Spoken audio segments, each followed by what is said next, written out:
Friends, welcome to my YouTube channel competition well. जैसा कि बहुत लोगों का सपना होता है यूजीसी नेट जेआरएफ में अच्छी रैंक लाने का, तो आज हमारे साथ है मिस्टर विकास कुमार सर, जिनकी ऑल इंडिया रैंक 1 आई है यूजीसी नेट जेआरएफ में। आज वो हमें गाइड करेंगे कि कैसे हम तैयारी करें तो यूजीसी नेट जेआरएफ में हम एक बहुत अच्छी रैंक ला सकें। सो वेलकम विकास। धन्यवाद विवेक भाई। जैसा कि आपने बताया कि आज वर्तमान में जो है बहुत सारे स्टूडेंट्स जो हैं यूजीसी नेट जेआरएफ परीक्षा के लिए तैयारी कर रहे हैं और विभिन्न विषयों से वो तैयारी कर रहे हैं। तो मैं उनके लिए कहना चाहूंगा कि अगर वो वास्तव में यूजीसी नेट जेआरएफ की परीक्षा में उत्तीर्ण होना चाहते हैं तो उसके लिए वो तैयारी का एक प्लेटफॉर्म तय करें। जैसे कि बहुत सारे बच्चे मास्टर्स के दौरान ही तैयारी शुरू करते हैं और जो कि सबसे बेहतर रणनीति मानी जाती है। जैसे कि मैं अपने बारे में बताऊं तो मैंने मास्टर्स में जो है थर्ड सेम से यूजीसी नेट जेआरएफ के लिए जो है तैयारी शुरू की थी और थर्ड सेम में ही मैं नेट क्वालिफाई हो गया। उसके बाद फोर्थ सेम में मैं जेआरएफ हो गया और तब तक मुझे रिसर्च में एडमिशन नहीं मिला था, तो मेरे लिए ये अपॉर्चुनिटी बनती थी, ठीक है, क्योंकि जेआरएफ की एक वैलिडिटी होती है। पहले 2 साल होती थी, अब शायद वैलिडिटी 3 साल बढ़ा दी गई है, 1 साल बढ़ाकर 3 साल कर दी गई है। तो इसलिए जब तक मुझे रिसर्च में एडमिशन नहीं मिला मैं फिर उस परीक्षा में अपीयर हुआ और मैंने फिर से जेआरएफ क्वालिफाई किया। तो अगर इस परीक्षा को आपको क्रैक करना है तो इसमें कुछ महत्वपूर्ण बातें ध्यान रखनी पड़ती हैं। सबसे पहले कि तैयारी जो है अपने मास्टर्स के दौरान ही शुरू की जाए, क्योंकि मास्टर्स के दौरान शुरू करने से हमें कई सारे फायदे मिलते हैं। एक तो हमें जो हम मास्टर्स में पढ़ रहे होते हैं वो ज्यादा पढ़ना नहीं पड़ता है। इसके अलावा जो ऐसे पोर्शंस हैं जो थोड़ा मास्टर्स के सिलेबस से आपके हटके होते हैं, हम उन पर ज्यादा ध्यान देकर जो है उसको आसानी से क्रैक कर सकते हैं।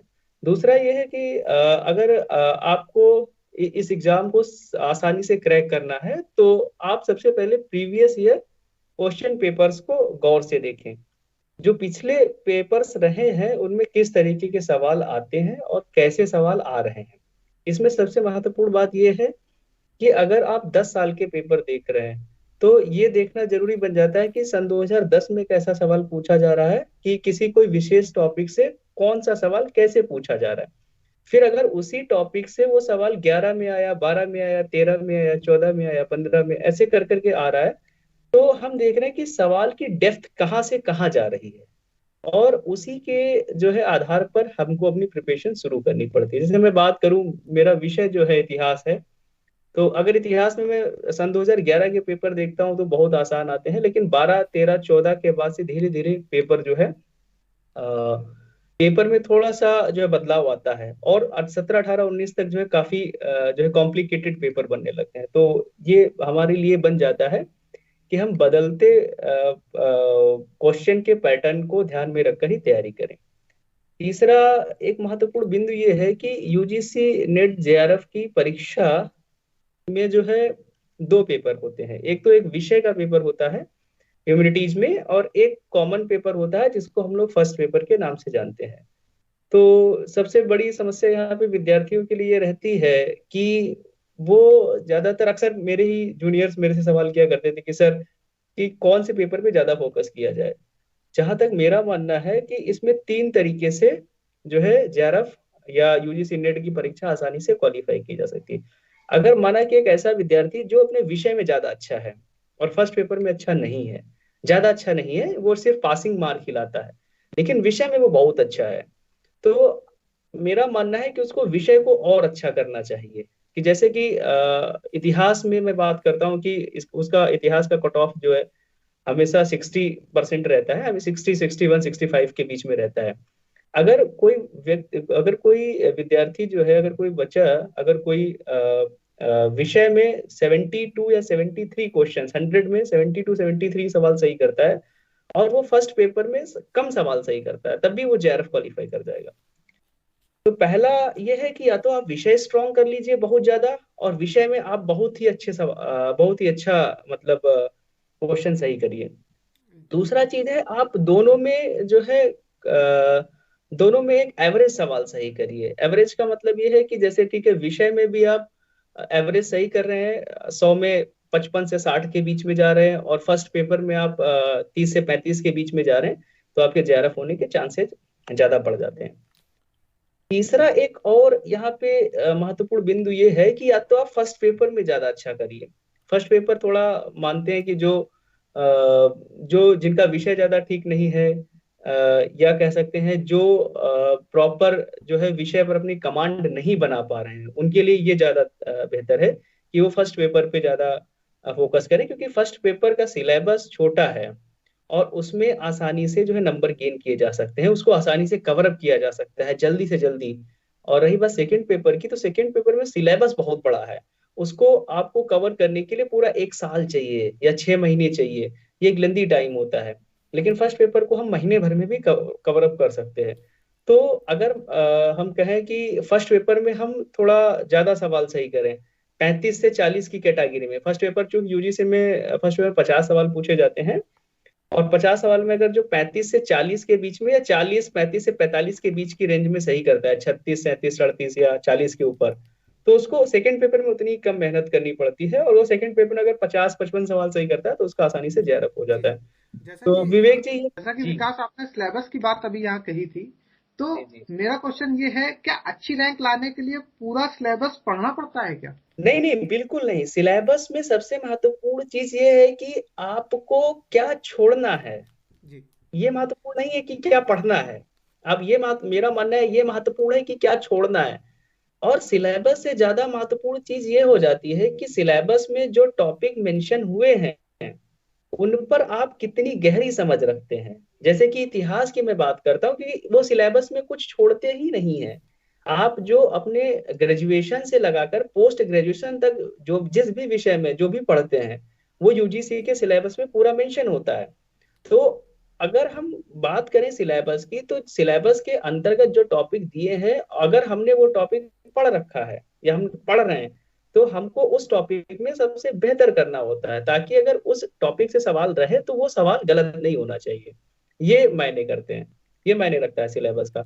और अगर सिलेबस में बात करें तो कुछ ऐसे टॉपिक भी होते हैं जो स्टूडेंट को बिल्कुल समझ में नहीं आते हैं, या ऐसा लगता है कि अगर इनको पढ़ें या ना पढ़ें तब भी हमारे लिए कोई ज्यादा फर्क नहीं पड़ता, तो उन टॉपिक को स्किप कर देना चाहिए। और विशेषता मैं कहूंगा कि सिलेबस का अगर आप 75% हिस्सा भी कवर कर लेते हैं तो आसानी से जेआरएफ हो जाएगा आपका, इसमें कोई दिक्कत नहीं है। और सिलेबस को साथ रखकर जरूर पढ़ें, ये मैं कहूंगा जी कि जी हाँ ठीक है, अगर आप इंडस वैली पढ़ रहे हैं, या वैदिक सिविलाइजेशन पढ़ रहे हैं, या आप मॉडर्न इंडिया पढ़ रहे हैं, तो उसमें ये देखना है कि सिलेबस में किन पॉइंट्स पे एम्फेसाइज कर दिया है उसने, क्योंकि मॉडर्न इंडिया बहुत बड़ा है। अगर आप पढ़ना शुरू कर देंगे तो कहीं से भी पढ़ेंगे, लेकिन कुछ उसमें पॉइंट्स की पॉइंट्स होते हैं सिलेबस के अंतर्गत, तो आप उन की पॉइंट्स पे ज्यादा फोकस करिए और सिलेबस को साथ रखकर पढ़िए। और कोशिश करिए कि सिलेबस में जो भी टॉपिक आप पढ़ रहे हैं, क्योंकि मैं ये मान के चलता हूँ कि यूजीसी का सिलेबस पूरा 1 साल का सिलेबस होता है, उसको इतनी आसानी से कवर नहीं किया जा सकता, या उसकी डेप्थ काफी ज्यादा होती है, क्योंकि क्वेश्चंस जो ड्राफ्ट होते हैं वो काफी डेप्थ में जाकर ड्राफ्ट होते हैं। तो यही मैं कहूंगा कि जिस भी टॉपिक को आप पढ़ें उसकी डेप्थ में जाएं, फाइनली अंततः तक जाएं, कि अगर उस टॉपिक से कोई सवाल बन रहा है या उससे रिलेटेड कोई सवाल आ रहा है तो वो गलत नहीं होना चाहिए। ये आपकी सफलता के लिए ज्यादा बेहतर जैसा है। कि विकास, आपने अभी डेप्थ की बात कही, तो हम्म। डेप्थ के लिए किसी ना किसी गाइडेंस की भी हमें जरूरत होती है। तो हाँ बिल्कुल। आपके हिसाब से क्या लगता है, क्या यूजीसी नेट के लिए कोचिंग लेना जरूरी है या नहीं? नहीं नहीं, मैं आपको इस चीज से बिल्कुल अवगत कराना चाहता हूँ कि मैंने कभी यूजीसी के लिए कोई कोचिंग नहीं ली। और मेरे कई सारे दोस्त हैं जो वर्तमान में जेआरएफ हैं और उनकी भी अच्छी रैंक है।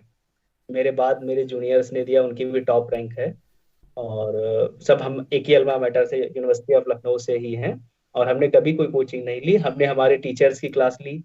मास्टर्स में फोकस किया हम लोगों ने, कि मास्टर्स में जो भी हमें पढ़ाया गया हम उसकी डेप्थ में गए। और वो यूजीसी के सिलेबस में कैरी भी करता है मास्टर्स वाला पोर्शन। चूंकि हमारा medieval and modern Indian history था और हमारा एंशियंट हिस्ट्री छूट रहा था, तो हमने एंशियंट हिस्ट्री खुद से पढ़ी और हम एंशियंट हिस्ट्री की डेप्थ में गए। और मिडिवल मॉडर्न की डेप्थ में हम अपने कोर्स किया, सिलेबस के अकॉर्डिंग जो हमारा मास्टर्स में सिलेबस था उसके हिसाब से चले गए, और आसानी से हमने एग्जाम को क्रैक कर लिया। तो मैं कहूँगा कि कोचिंग वाले भी ज्यादा मदद नहीं कर पा रहे हैं आपकी, या नहीं कर पाएंगे, क्योंकि कोचिंग वाले एक लिमिट में पढ़ाते हैं और ये एग्जाम लिमिट का नहीं है। क्योंकि जी जब आप, क्योंकि इसमें इसमें क्वेश्चन जो है रिसर्च बेस्ड पे बनते हैं। तो कोचिंग में जो पढ़ाता है वो रिसर्च बेस्ड नहीं पढ़ाता, वो कॉमन उस पे पढ़ाता जी है। जी बहुत से कोचिंग वालों से जो है हमारी बातचीत भी होती रहती है। या कहूँ कि हमारे ही कुछ साथी जो है यूजीसी के लिए जो है पढ़ाते भी हैं। तो मेरा मानना है कि कोचिंग से बेहतर है आप सेल्फ स्टडी करें। और सेल्फ स्टडी करें, और अगर आप किसी भी यूनिवर्सिटी में पढ़ रहे हैं तो उस विषय के विशेषज्ञ से मिलिए। जो जैसे कि कोई अगर टीचर मॉडर्न इंडिया में विशेषज्ञता रखता है, तो आप उससे मिलिए, उससे बात करिए, उससे किताबों से, उस किताबों से जो है वो जो किताबें रिकमेंड करें वो पढ़िए। तो उनसे ज्यादा फायदा मिलेगा बिना की कोचिंग के। और अगर आप फिर भी मान लिया कि आपके पास कोई विशेषज्ञ, विषय विशेषज्ञ नहीं है, तो आज के जमाने में तो मतलब जो है यूट्यूब का जमाना है, तो आप यूट्यूब पे जाकर देख सकते हैं। क्योंकि यूट्यूब पे जो है कुछ प्रोफेसर्स जो है मेरे जानने में है, जो इस यूजीसी नेट जेआरएफ के लिए भी मतलब गाइड करते हैं लोगों को। तो वहां से भी आप मतलब मदद ले जैसा सकते हैं। कि विकास, अब जो यूजीसी नेट का एग्जाम है, हालांकि कोविड चल रहा है, 1-2 महीने के अंदर होने की संभावना है एग्जाम की। जी तो जी हाँ।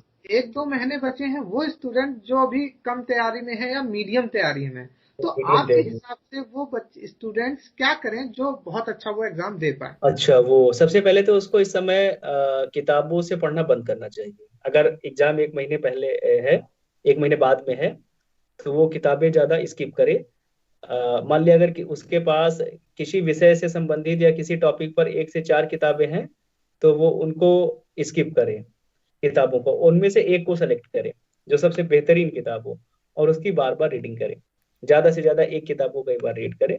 दूसरी चीज ये है कि प्रीवियस ईयर क्वेश्चन पेपर्स को वो डेली लगभग अपने विषय से संबंधित 500 सवाल, 600 सवाल ऑब्जेक्टिव टाइप में सॉल्व करे। इसके अलावा फर्स्ट पेपर से संबंधित जो भी है सवाल, वो डेली 100 सवाल अगर सॉल्व करता है, तो मैं कहूंगा कि एक महीने में लगभग 3000 सवाल बनेंगे, तो उसको काफी मदद मिलेगी।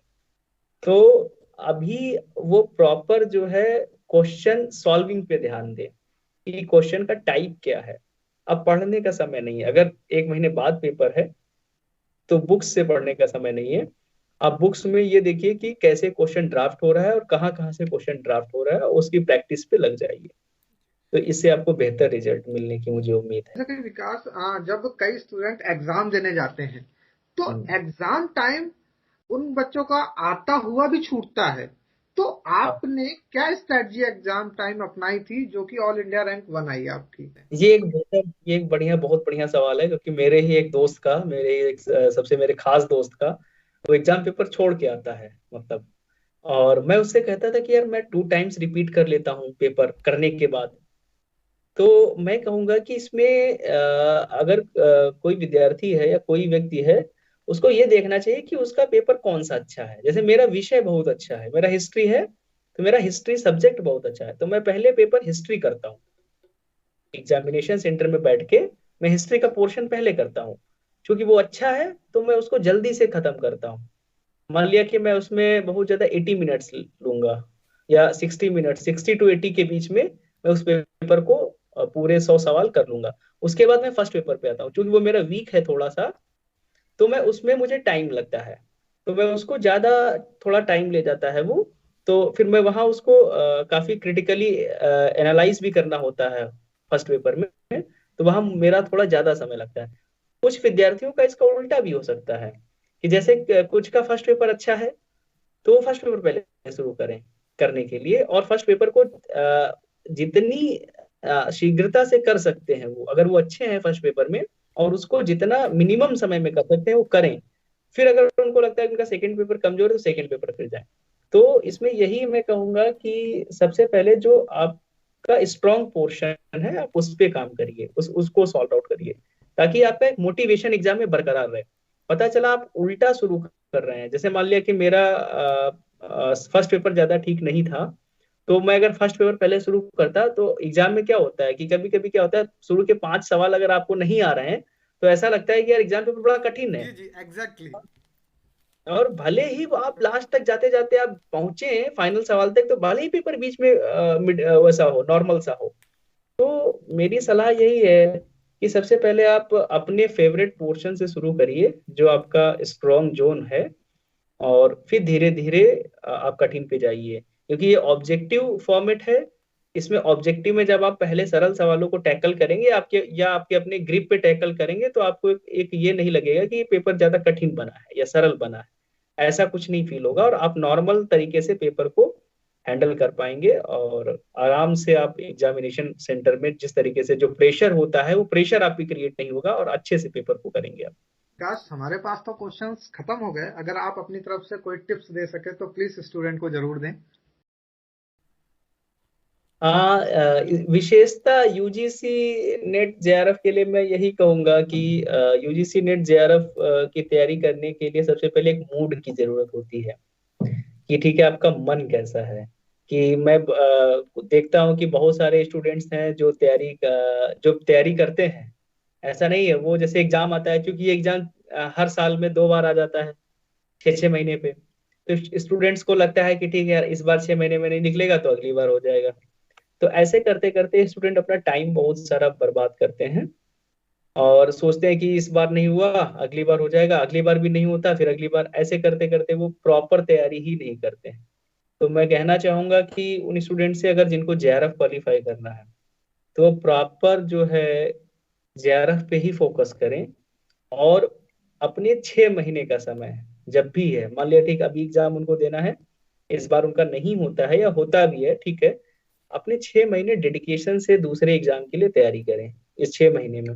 इसमें सबसे पहले वह ओल्ड क्वेश्चन पेपर्स को जो है फोकस करें। उसके बाद जो है सेलेक्टिव बुक्स जो है रिकमेंडेड होती हैं हर विषय में, अपने जो है विषय विशेषज्ञ से जो है सलाह लेकर के कुछ सेलेक्टिव किताबें ही सेलेक्ट करें, जिनसे लगता है कि कभी कभी होता है कि उनसे ही क्वेश्चन पेपर फॉर्म हो जाता है उन किताबों से, और या नहीं भी होता है तो आसपास से क्वेश्चंस वहीं से ही रहते हैं। तीसरा ये है कि प्रॉपर जो है तैयारी के दौरान जो है कनेक्टिविटी बनाए रखें। कनेक्टिविटी का मतलब ये है कि जो भी बच्चे या जो भी आपके फ्रेंड सर्कल में इस की तैयारी कर रहे हैं, उनसे हमेशा मिलते रहें, दिन प्रतिदिन मिले या वीक में मिले या कभी भी मिले, तो उन पे जो है विषयवार चर्चा रखें, या क्वेश्चन टू आंसर की चर्चा रखें, कि ठीक है ये क्वेश्चन है, ये ऐसा है। क्योंकि अभी हाल फिलहाल में समस्या ये आ रही है कि बहुत सारे सवाल या उनके आंसर गलत ड्राफ्ट हो जा रहे हैं क्वेश्चन पेपर में, और आयोग के द्वारा जो है उनकी उत्तर कुंजी में भी जो है सवालों के उत्तर कभी कभी गलत दिए जा रहे हैं। तो ऐसे सवालों पर जो है चर्चा करना जो है स्टूडेंट को थोड़ा खोजने के लिए बाध्य करता है, और वो जो है उन चीजों को खोजने के चक्कर में और कई सारी नई चीजें जानता है। और मैं फाइनली कहूंगा कि अपने विषय पर ज्यादा कमांड रखें, क्योंकि ये विषय का एग्जाम है, और विषय के जो है क्वेश्चंस भी 100 हैं। और अगर आपकी विषय पे अच्छी कमांड है, तो आप निश्चित रूप से जो है जेआरएफ क्वालिफाई कर लेंगे। थैंक यू विकास, जो आपने अपना इतना कीमती समय हमारे चैनल कॉम्पिटिशन वेल को दिया, सो थैंक यू।